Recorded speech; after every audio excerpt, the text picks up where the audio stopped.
네, 안녕하세요.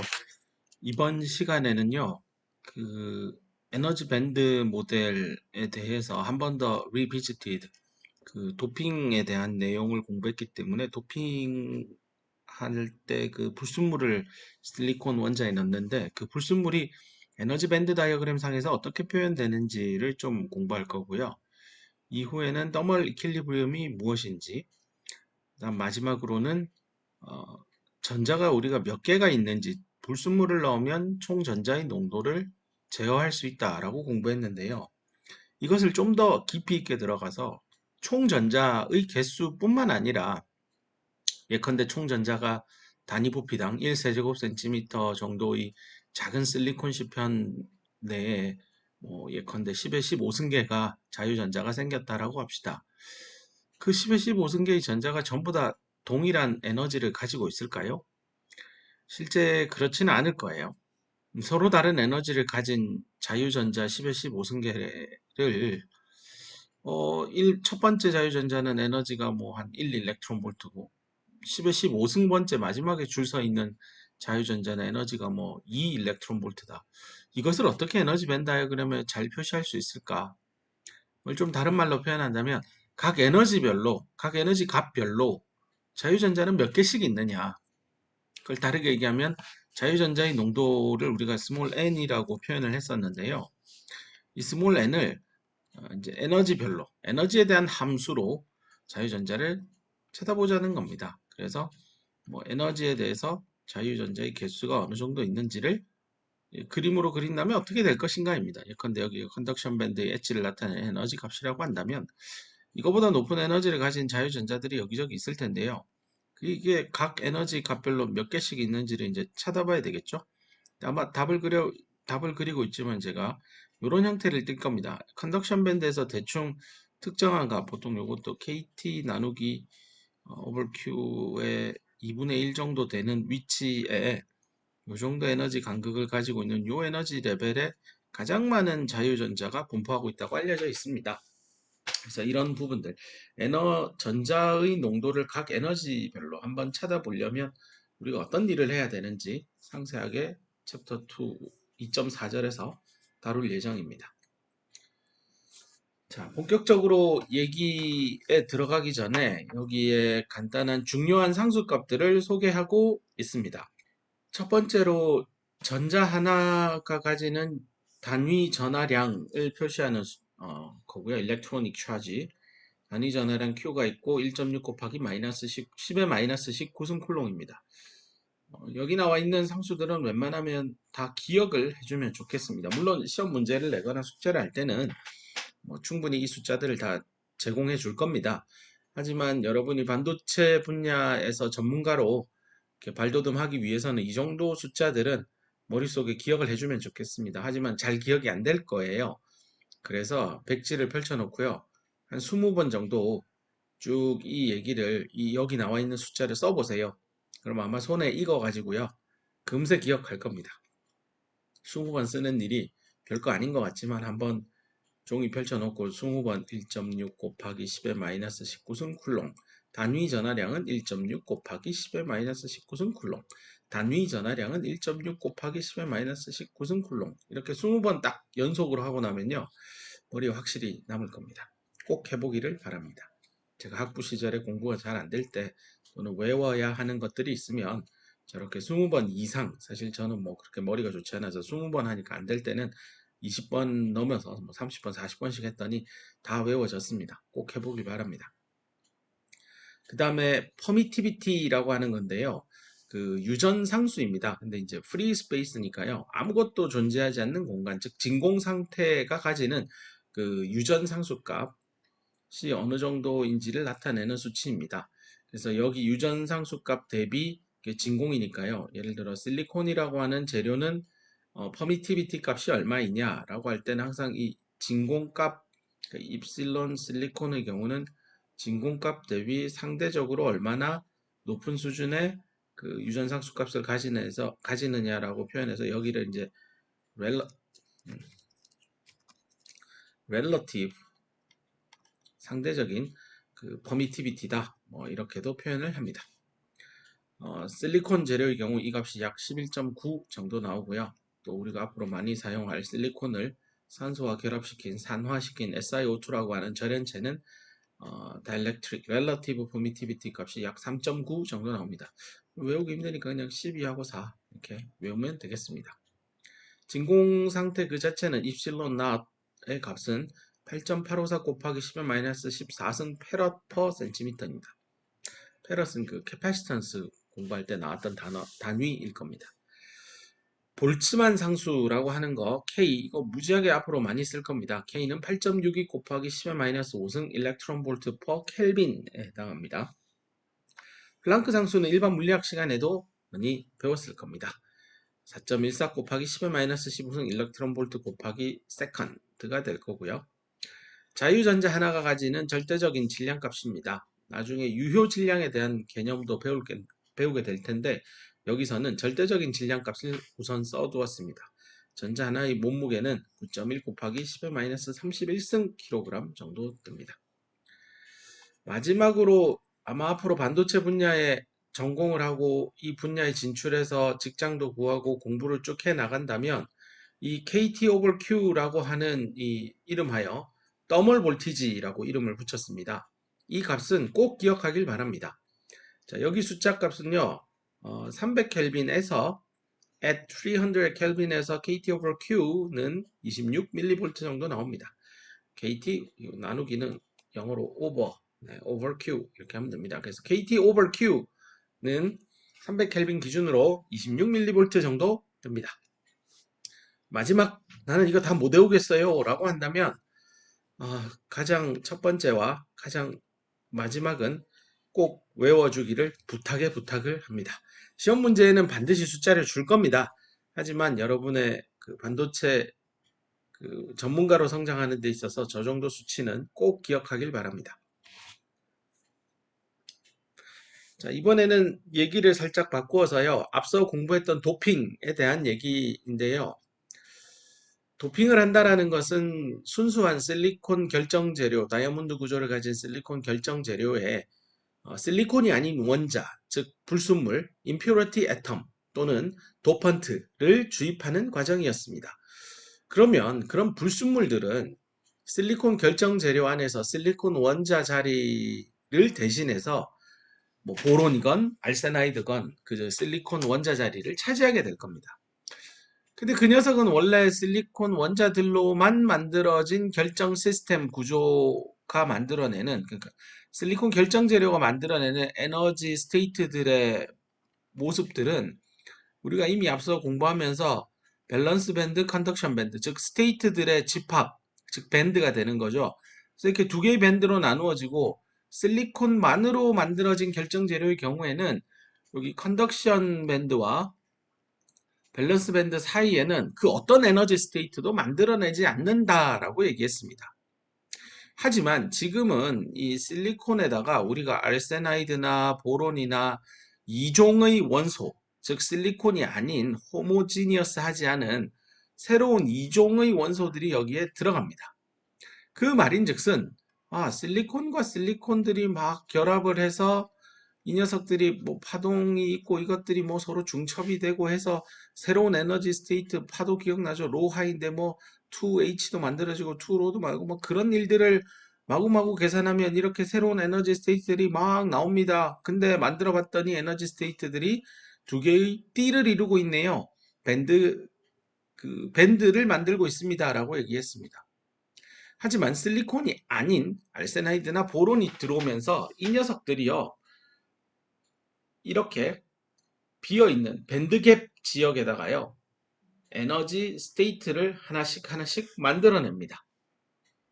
자, 그럼 그 에너지 스테이트는 밴드갭 내부에 어디쯤 있을까를 추정해 보도록 합시다.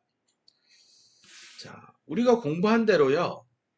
도너부터 해봅시다. 도너는 실리콘 자리에 들어가면 최외곽 전자가 5개니까 마지막 5번째 전자는 주변에 4개의 실리콘 원자와 결합하지 못하고 알세나이드에 그냥 덜렁덜렁 붙어 있습니다. 온도가 낮은 0켈빈, 절대 온도 0켈빈이면 그 결합은 깨지지 않고 알세나이드 원소에 잘 붙어 있을 겁니다. 하지만 우리 배운 대로 온도를 올려서 상온 300켈빈까지 올려주면 웬만한 알세나이드 원소들은 다섯 번째 최외각 전자를 다 안녕히 가세요 하고 내버려 버립니다. 즉 약한 결합이 다 깨집니다. 어디서요? 300켈빈이라는 열 에너지가 주어지면요. 그래서 모든 알세나이드는 100% 이온화된다. fully ionization 된다라는 얘기도 했습니다. 자, 근데 이런 질문을 할 수 있죠. 300켈빈에서 아니 실리콘 원자들끼리 결합한 전자들도 아니, 깨어질 수 있잖아요. 그 본딩, 공유결합 깨질 수 있잖아요. 네, 맞습니다. 그 깨진 게 몇 개라고 했죠? 1세제곱센티미터에 100억 개나 깨진다고 했잖아요. 그게 우리 표시한 수치가 NI라고 썼고 100억 개 정도 상온 300켈빈에서 자유전자가 탄생한다고 했습니다. 이 N sub I라고 표현한 거는 실리콘 원자 둘 사이에 참여하고 공유결합에 참여하는 전자들 중 아주 일부분만 뜯겨져 나오는 상황입니다. 하지만 도핑을 한 예컨대 N-타입 머티리얼이라고 합시다. 도너를 주입한 경우에는 전자의 농도는 도너의 양에 의해서 결정되고 실제 도너는 100% 이온화되니까 이런 식이 만족될 겁니다. 자, 그렇다면 이 상황을 에너지 밴 다이어그램에 어떻게 표현하면 좋을까를 고민해 봅시다. 여기 오른쪽에 이미 정답을 그려뒀지만요. 이게 이온화된다고 표시한 이 녀석을 보면요. 결국은 최외곽의 다섯 번째 있던 그 전자는 아주 적은 에너지만 받아도 손쉽게 자유전자가 된다는 뜻이죠. 손쉽게 자유전자가 된다는 뜻은 컨덕션 밴드 내에 비어있는 에너지 스테이트에 전자가 땡그랑 하고 들어간다는 뜻입니다. 근데 들어오기 전까지 아주 작은 에너지 변화를 겪으면 충분하다는 뜻입니다. 다시 말해서 알세나이드 원소가 있는데 주변에 결합하고 있는 4개의 실리콘 원자랑 그 결합하고 마지막 다섯 번째 팔 이놈은 이 결합은 깨는 게 너무너무 쉬워요. 누구보다요? 네, 공유결합에 참여하고 있는 이 전자보다는 최외각 다섯 번째 이 전자는요, 아주 쉽게 떨어져 나옵니다. 자, 근데 우리 공부한 게 뭐예요? 이 공유결합에 참여하고 있는 이 전자 떼어내는데 필요한 에너지 얼마라고 했죠? 또는 더 엄밀히 질문하면 공유결합에 참여하고 있는 전자를 뜯어내는데 필요한 최소의 에너지는 밴드갭 에너지다라고 했습니다. 그 에너지 여기 밴드 다이어그램에 여기서부터 여기까지를 의미합니다. 112였죠? 경찰서. 자, 근데 이 결합을 깨고 나오는 에너지보다 훨씬 수월하게 편하게 즉 적은 에너지를 사용해서 결합을 깰 수 있는 게 바로 이 다섯 번째 최외각 전자 이 녀석입니다. 그 말은 밴드갭보다 훨씬 적은 에너지 변화를 경험하면서 최종 도착지는 컨덕션 밴드에 비어있는 에너지 스테이트를 하나 채우는 일이 될 겁니다. 그러면 아니 실리콘 공유결합에 참여한 전자는 최소한 여기서 출발해야 여기 비어있는 에너지 스테이트까지 올라오는데요. 지금 다섯 번째 최외각 전자, 알세나이드의 다섯 번째 최외각 전자는 지금 제가 그린 요 에너지 변화 과정보다 훨씬 적은 에너지 변화를 갖고 최종 도착지는 여기여야 된다는 뜻입니다. 그 말인즉슨 애시당초 출발할 때부터 컨덕션 밴드 인근 어딘가에 에너지 스테이트를 도너라는 놈이 즉 알세나이드가 만들어 놓고요. 여기에 최외각 전자 다섯 번째가 박혀 있다가 아주 작은 에너지 변화만 경험해서 컨덕션 밴드에 딱 올라온다는 뜻입니다. 이 일이 상온 300켈빈에서는 모든 도너가 전부 다 자기 다섯 번째 전자를 다 잃어버리게 되겠죠. 그래서 요렇게 벤 다이어그램 상에 대충 표시가 되겠구나입니다. 자, 이 개념을 가지고요. 자, 이제 온도가 0켈빈일 때는 도너, 즉 알세나이드가 만들어낸 다섯 번째 전자가 들어갈 수 있는 에너지 스테이트들이 여기저기에 만들어지고요. 점선으로 표시했습니다. 그 에너지 스테이트에 다섯 번째 전자가 다 채워져 있습니다. 즉 도너는 하나도 아이오나이제이션이 전혀 되지 않았다는 뜻입니다. 왜냐고요? 열 에너지가 너무 낮아서요. 그래서 이런 경우에는 도너들이 전부 다 frozen out 됐다, 얼어붙었다라고 표현합니다. 하지만 점점 온도를 올리기 시작한다면, 자, 점점 온도가 올라가면 다섯 번째 전자 중에 일부는 외부의 열 에너지를 받아서 이렇게 컨덕션 밴드에 비어있는 에너지 스테이트에 올라가기 시작합니다. 여기 다시 한 번 더 강조하지만 Y축은 따로 표시를 안 하더라도 항상 전자가 가지는 에너지다라고 이해해야 됩니다. 그 다음 X방향은 뭐죠? 재료 내의 위치를 표현합니다. 그럼 여기서 또 하나, 왜 도너는 점선으로 그렸을까? 이제 느낌이 올 겁니다. 도너는 실리콘 있다가 가끔 알세나이드, 실리콘, 가끔 알세나이드, 뭐 이런 느낌입니다. 그러니 이 알세나이드가 만들어내는 새로운 에너지 스테이트는요, 듬성듬성 여기저기 흩어져 있습니다. 그래서 실선이 아닌 점선으로 이렇게 표시되어 있습니다. 정말 이 점선이 별거 아닌 것 같지만 그 물리적인 의미까지 다 담고 있다라고 이해해야 될 겁니다. 자, 어쨌건 다시 온도를 계속 올려봅시다. 계속 올리다 보면 결국에는 여기 있는 전자들이 다 하나 둘씩 에너지를 받아서 최외각 전자로 요 다섯 번째 요 결합을 깨고 완전히 자유로운 자유전자, 즉 컨덕션 밴드 내에 존재하게 될 겁니다.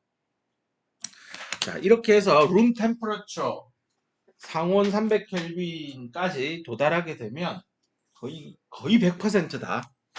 나중에 또 이걸 거의 100%가 아니라 98.3%만 이온화된다라는 것도 공부하게 될 겁니다. 일단은 놔두고요. 거의 100%다. 제가 특별한 언급 없으면 불순물은 다 상온 300켈빈 기준으로 fully ionization 된다라고 이해하면 되겠습니다. 뭐 시험 문제건 숙제건 특별한 언급이 없으면 그것을 가정하면 되겠습니다. 자, 그래서 상온 300켈빈에서 자유전자들이 다 이온화되어 있는 상황을 에너지 밴 다이어그램에 예쁘게 잘 표현이 되었습니다. 그래서 한번 지우고 깔끔하게 한번 봅시다. 0켈빈일 때 느낌이 오죠. 이제 이게 도너가 만들어낸 에너지 레벨, 그래서 E sub D로 쓰고요. 도너가 만들어낸 최외곽 다섯 번째 전자는 얌전히 도너에 잘 붙어 있구나. 하지만 온도가 올라가면서 결국에는 도너가 만들어낸 그 다섯 번째 팔은 지금 잘려서 비어 있는 상태고요. 거기 원래 채우고 있던 전자는 컨덕션 밴드의 더 높은 에너지 상태, 이게 에너지 값이 증가하는 방향이니까요. 더 높은 에너지 상태의 전자는 들어가게 됩니다.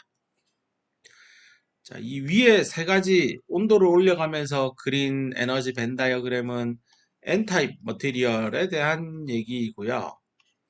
그 아래쪽에 있는 그림은 P타입 머티리얼에 대한 얘기입니다. 한번 보면 온도가 0켈빈에서 점점 올려서 상온까지 옵니다.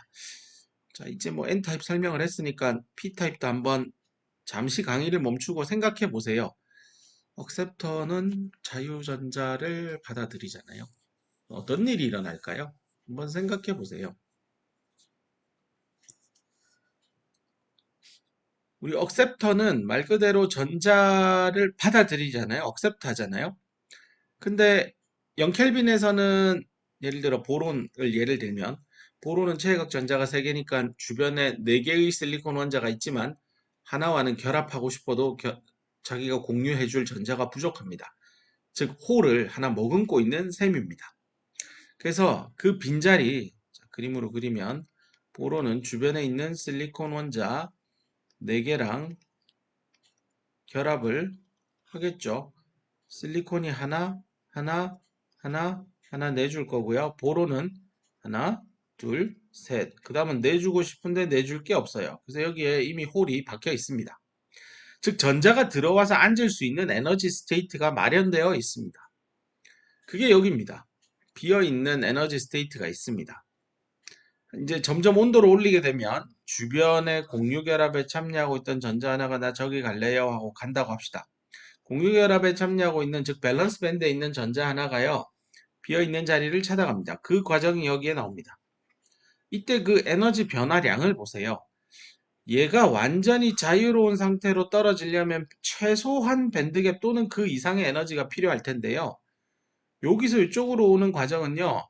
요 에너지 스테이트랑 요 에너지 스테이트를 비교하면 별 차이가 안 나요. 그래서 적은 에너지 변화를 가지고 충분히 여기 빈 공간을 채울 수 있습니다. 저 에너지 차이는 아마 보론이 전자를 하나 받아들이는데 필요한 에너지니 즉 보론의 이온화 에너지에 해당이 됩니다. 그 에너지는 실리콘 결정재료의 밴드갭 에너지보다는 훨씬 작습니다. 자, 그래서 억셉터가 만들어낸 에너지 스테이트랑 실리콘 결정재료의 그 밸런스 밴드의 가장 상층부 에너지 값, 요 사이의 에너지 차이가요, 결국은 요 에너지 차이 EA-EV, 이것이 의미하는 바가 바로 아이오나이제이션 에너지 오브 보론이 될 겁니다. 실제 수십 밀리 일렉트론 볼트 수준이라서요, 이 밴드갭이 1120 밀리 일렉트론 볼트이니 수십, 천, 엄청 차이 나죠? 네. 그래서 아주 작은, 밴드갭보다는 월등히 작은 에너지만 받아도 억셉터는 충분히 다 이온화 될 수 있습니다.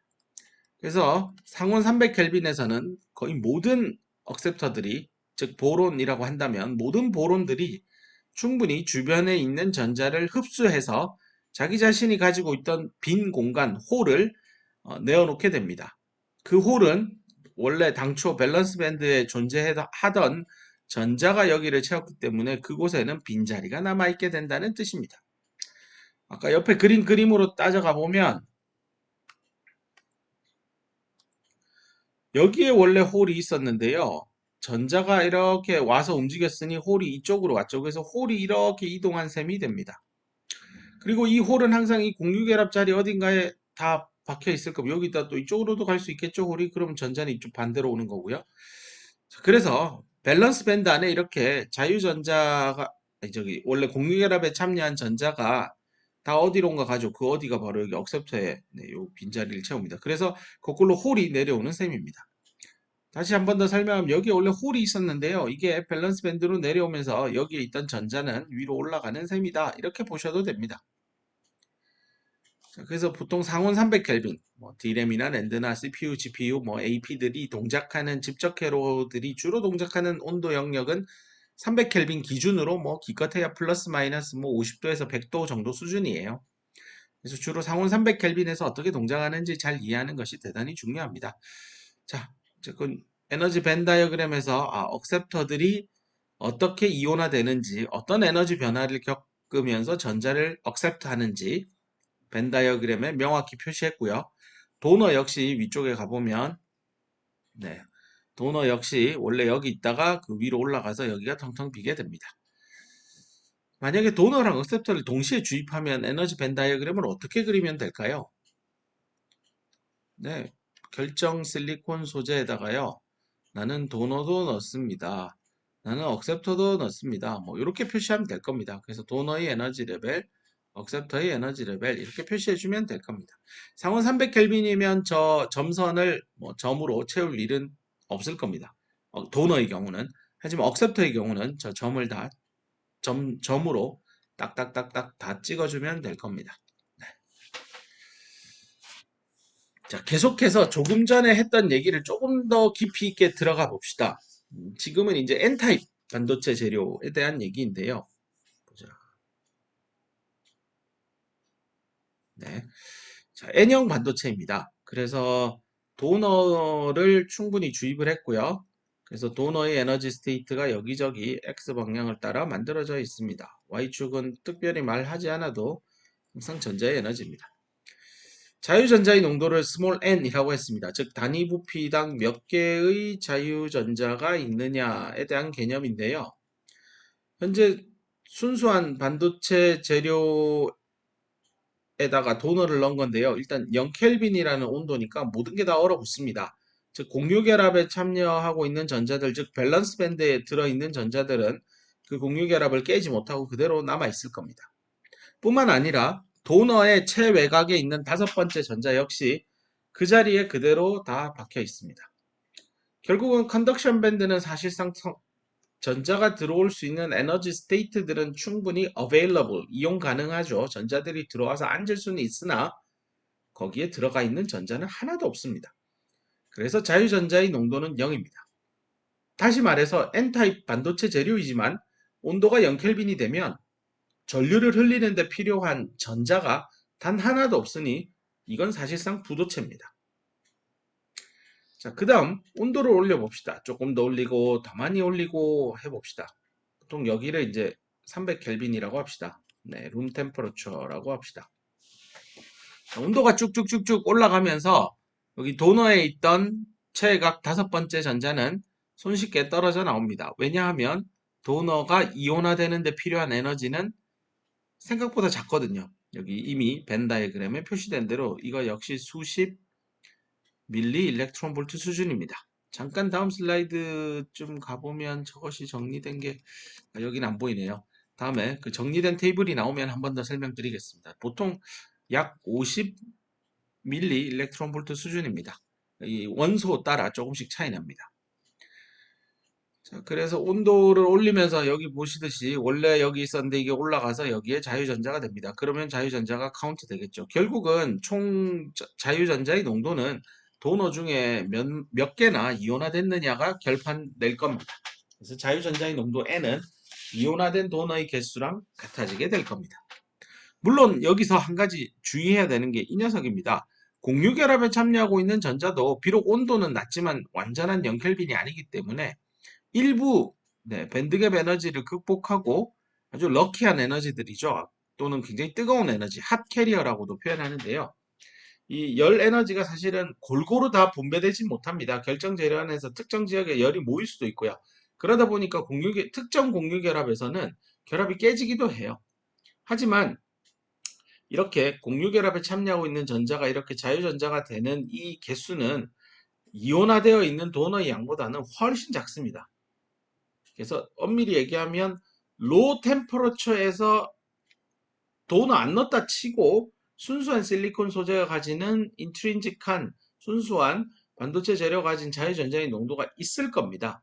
우리 처음 공부할 때 그 슬라이드 중에 타이틀에 퓨어 실리콘 해놓고 그래프 중에 요렇게 올라가는 거 실리콘 잡아가지고 300켈빈에서 이게 온도예요. 300켈빈에서 이렇게 해서 여기가 10에 10승 되는 거 보여주는 그림이 있습니다. 그때 온도가 뭐 100켈빈 정도 되면 그때도 여기 값이 있어요. 근데 보통 한 10에 뭐 5승 이 정도 수준이에요. 근데 우리 보통 도너 몇 개나 넣어요? 한 14승에서 21승까지 넣는다고 지난 시간에 배웠잖아요. 그럼 결국은 이 낮은 온도에서 N 서브 I라고 하는 거는 뭐 결과적으로 도너 이온화된 도너의 개수보다는 월등히 작네. 그래서 얘는 뭐 무시해도 될 거야. 하지만 없는 놈은 아니에요. 그래서 그림으로 표시했습니다.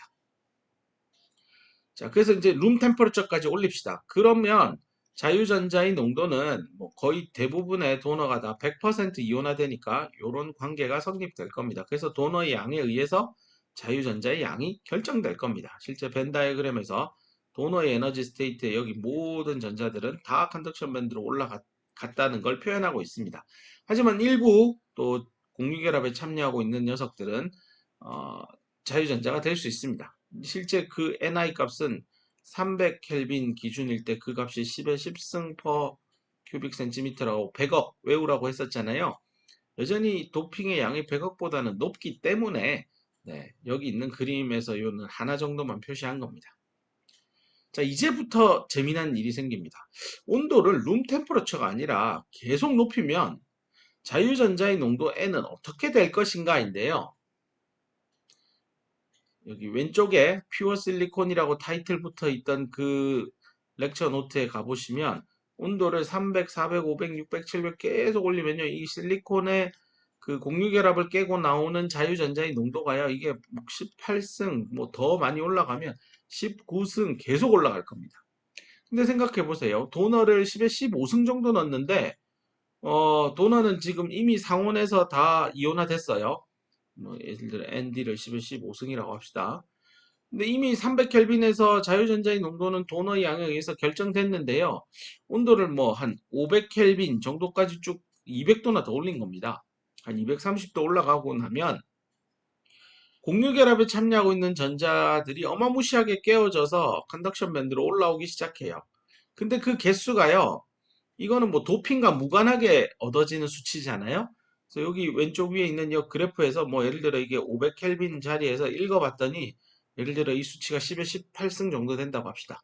그러니까 NI 값이 100억이 아니라 10에 18승이에요. 언제요? 뭐 500켈빈.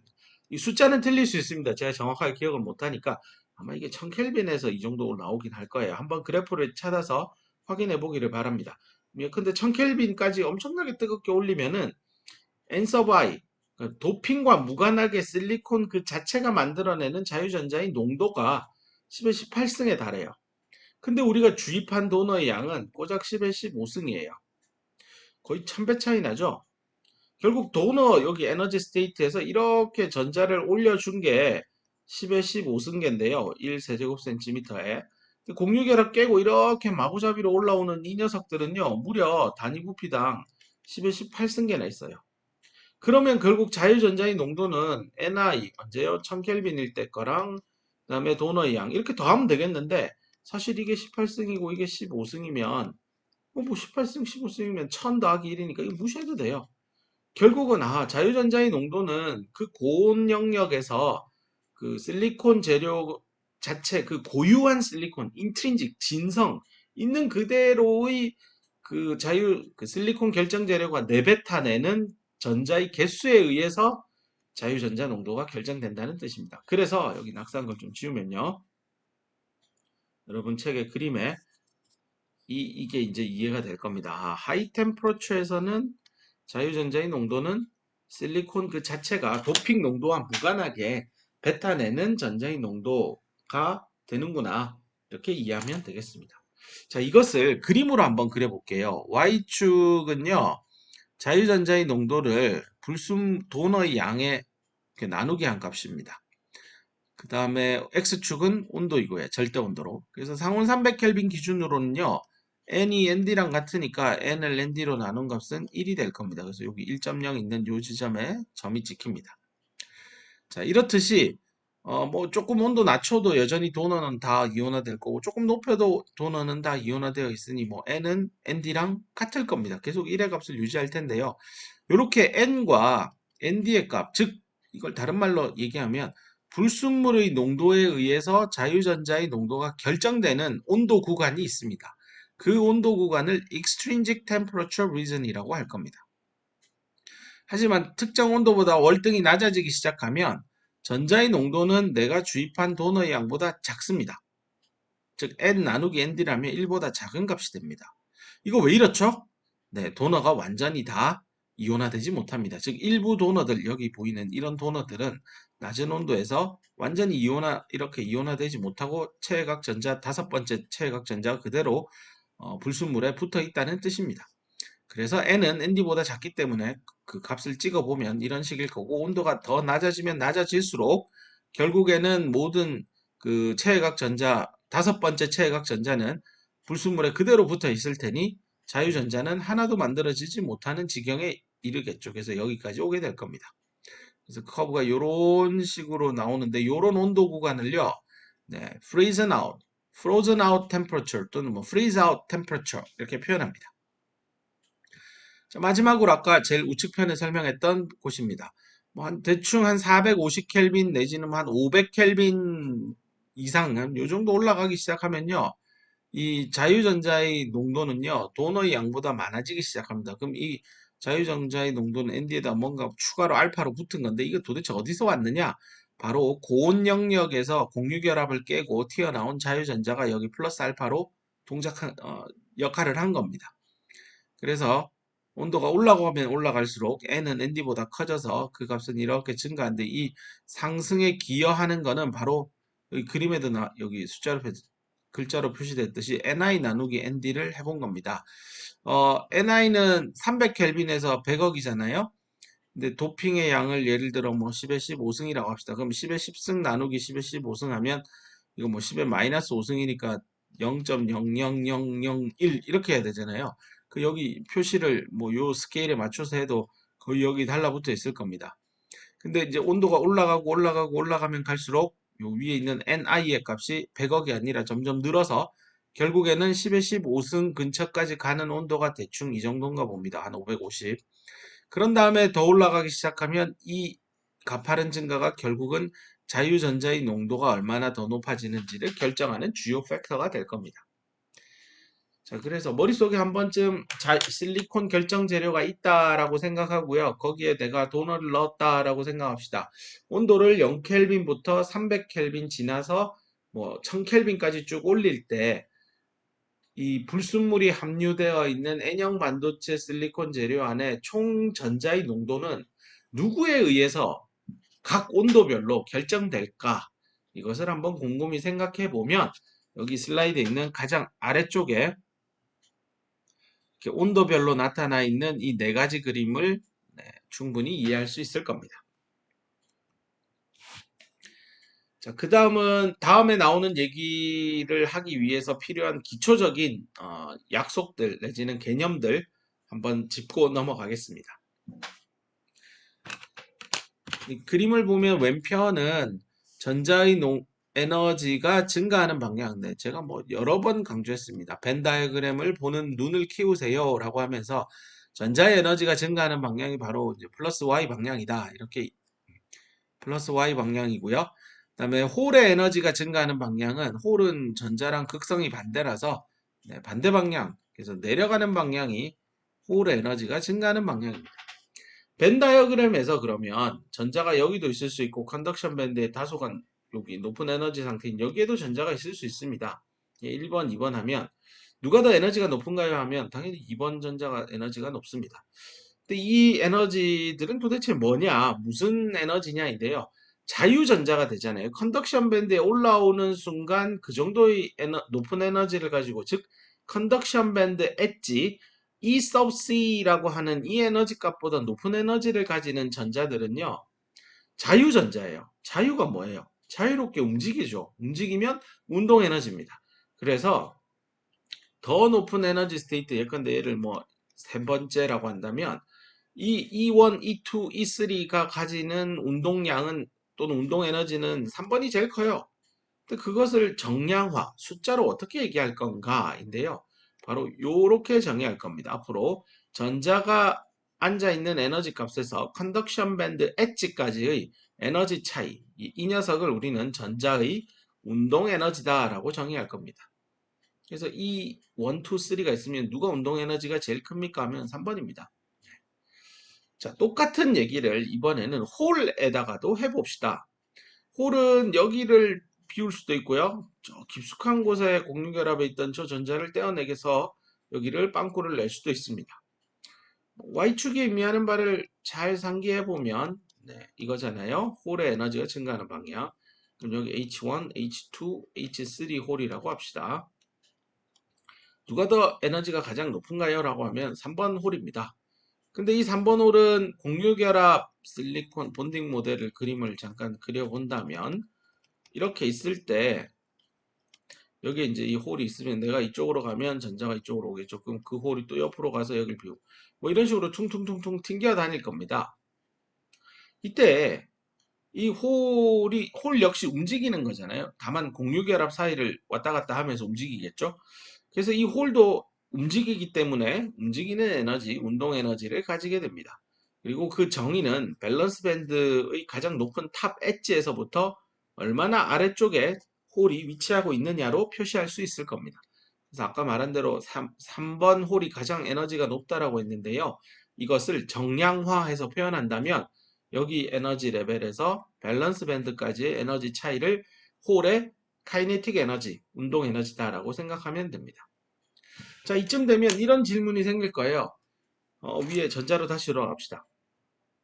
전자는 되게 이 녀석은 운동 에너지가 높으니까 굉장히 활발하게 움직이는 거고 그러면 주변에 있는 실리콘 이렇게 격자 구조를 가지고 다이아몬드 구조를 가진 실리콘 내부를 전자가 막 이동할 건데 이런 뭐 막 부딪힐 확률도 이게 에너지가 높으니까 뭐 많고 그럼 결국 이렇게 높은 에너지 상태를 유지한다라는 건 그 되게 불안정한 상태고 뭔가 에너지를 자꾸 써서 외부로 방출하려고 하는 자연계의 그 당연한 원리죠.